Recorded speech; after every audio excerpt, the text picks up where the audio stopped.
In today's story, we will be looking at a man who defied all odds, said no to his circumstances, built wealth, and maintained his status as a crime boss whilst in prison. His special way of escaping the tight hands of the law enforcement left his name arched in the annals of history. The most daring escape artist. Some may even say more daring than Houdini. He created an art which he later exploited as a means to carry out his nefarious plans of smuggling hard drugs all over the town of Mexico. If you guessed El Chapo, you guessed correctly. Puente Grande Prison, also known as the Federal Social Readaptation Center No. 2, is a prison facility located in Jalisco, Mexico. It is known to have a high level of security due to its history of housing dangerous criminals and its role in combating organized crime. The prison is situated on a large campus spanning approximately 640 acres. It consists of various buildings and facilities, including cell blocks, administration offices, workshops, a hospital, and recreational areas. The overall design of the prison focuses on maintaining tight security and minimizing inmate movement. Security at Puente Grande Prison is stringent and multi-layered.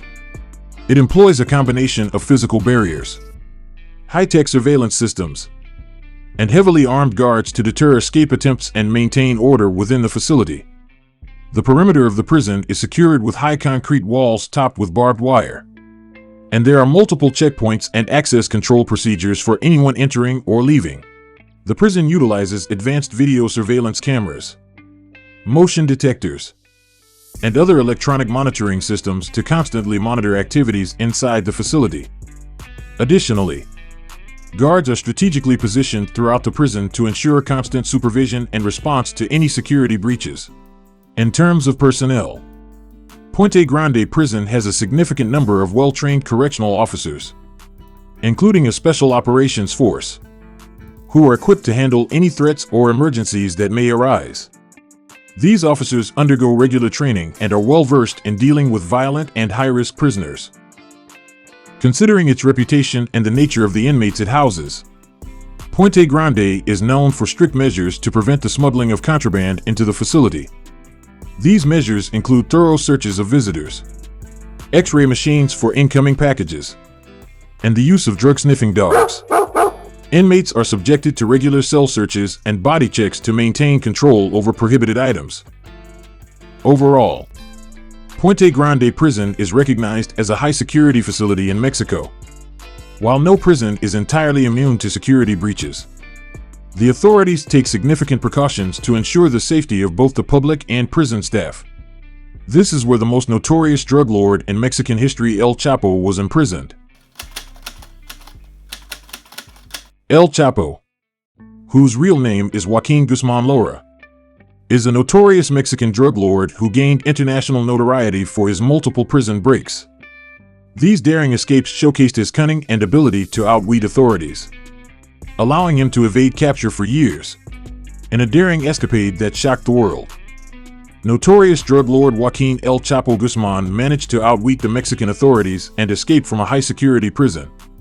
The audacious plan seemed like a scene straight out of a Hollywood movie, as El Chapo orchestrated his getaway by bribing corrupt prison officials. The first prison escape occurred on January 19, 2001, when El Chapo was imprisoned in the Puente Grande Maximum Security Prison.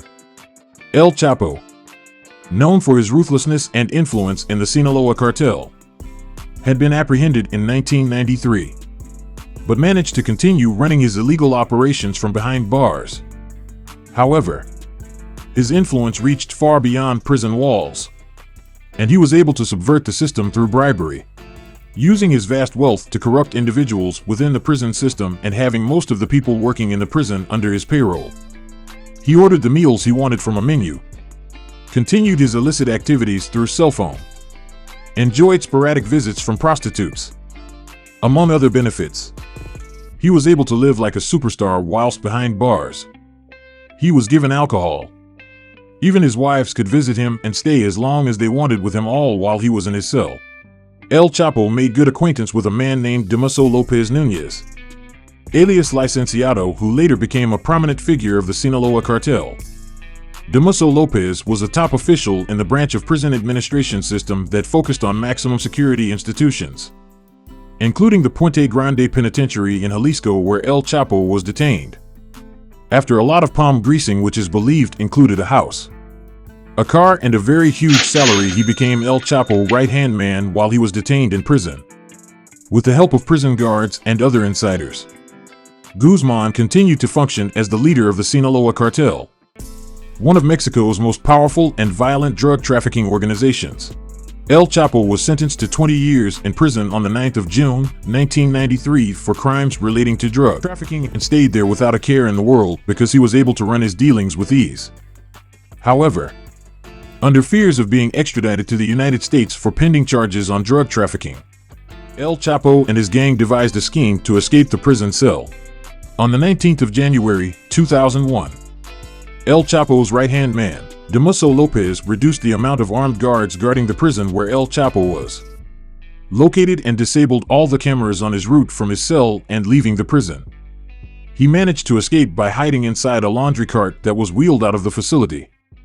This escape brought El Chapo into the spotlight, highlighting his ability to infiltrate even the most secure prison facilities. Once he was out of the prison, he was taken away by a bribed official who was driving a getaway car. This made it relatively easy for him to navigate his way out of the prison without being interrogated or even noticed. He evaded law enforcement by using corrupt officials to leave the maximum security prison and was escorted by multiple police vehicles out of the reach of police capture. Once the federal police got wind of his escape, he was transferred to an armored truck and then transported to where he boarded a private helicopter, which flew him to a new location where another armored car was situated to pick him up. This different locations was done to clean his tracks and make it difficult for law enforcement to pinpoint his location. The story of El Chapo's escape through bribing corrupt prison officials serves as a stark reminder of the lengths some criminals are willing to go to maintain their power and control. Additionally, it remains a notorious chapter in the ongoing struggle against corruption and crime in Mexico, leaving lasting scars on the country's law enforcement and justice system. From the point of his escape to his next capture, El Chapo was a menace, building his empire to a staggering height that his adversaries couldn't even fathom. For more than 13 years, Guzmán hid across Mexico and in the Sierra Madre while other drug lords from other organized crime groups were arrested or killed. His elusiveness from law enforcement made him a near-legendary figure in Mexico's narco folklore. However, by 2013, law enforcement began to penetrate his inner circle by taking down some of his top lieutenants. In November 2013, the DEA arrested Zambada's son Serafin Zambada Ortiz at the border crossing in Nogales, Arizona, as part of an extensive drug case. His arrest was important for law enforcement to penetrate the top echelons of Guzmán's cartel. A month later, in Sonora State, Mexican security forces gunned down Gonzalo Inzunza, alias El Macho Prieto, a top lieutenant of the Sinaloa Cartel and business partner of Zambada. After these major arrests, including Jose Rodrigo Arachiga Gamboa, alias El Chino Antrax, the leader of the Sinaloa's assassins squad Los Antrax and a top logistics chief for Guzmán, U.S. authorities began to understand how the leaders of the Sinaloa Cartel moved and communicated. The DEA learned through wiretap phone calls, texts, and emails after the arrest that Guzmán had plans to travel to Culiacán for a family reunion. This led to a major breakthrough in the case: the arrest of high-ranking Sinaloa Cartel chief. On February 16, 2014, Carlos Manuel Ramirez, alias El Condor, Guzmán's chief of communications. 2 days following his arrest, Mexican authorities carried out several raids in Sinaloa's countryside and in Culiacán. With this, they were able to put a tap on all calls coming in and going out of Ramirez's cell phone, including that of Guzmán. Before dawn that day, on the 17th of February 2014, Guzmán turned on his cell phone to make a call asking for help to get out of Culiacán. Law enforcement tracked the signal to a property at the Libertad neighborhood and made their way to arrest him. When the Navy tried to break down the door, they discovered that the front door was steel reinforced. In addition to that, the door was custom made with water on its inside in order to prevent the door from breaking down by heat. The authorities hammered the door for roughly 10 minutes until they gained access to the safe house. They initially made their way to the kitchen and into other windowless rooms. There were security cameras and monitors throughout the house, but there were no signs of anyone there. When they reached the bathroom, they discovered that the bathtub had been raised with hydraulic lifts and that there was a set of stairs that led to a hidden tunnel. Guzmán was inside the domicile with Ramirez and a female cook known as La Chapis when the Navy arrived. But the steel door gave them ample time to escape through the tunnel. The Navy quickly made their way through the tunnel too, knowing that Guzmán had only a slight start advantage on them. The tunnel then reached a small portal that connected with the entire sewage system of Culiacán. Authorities continued their expedition through the tunnel without hesitation. In the streets, troops flooded the area in case Guzmán managed to escape by foot. Airborne was a covert U.S. drone that supervised the area and was readily available to notify Mexican authorities if the drug lord escaped through a manhole. Meanwhile, Guzmán made his way through the sewage system and eventually the Navy was unable to keep track of the pursuit. They discovered a tactical vest in one path and continued in that direction. They eventually reached a stopping point at a storm drain near a river, more than a mile from their starting point. Guzmán, once again, had managed to escape.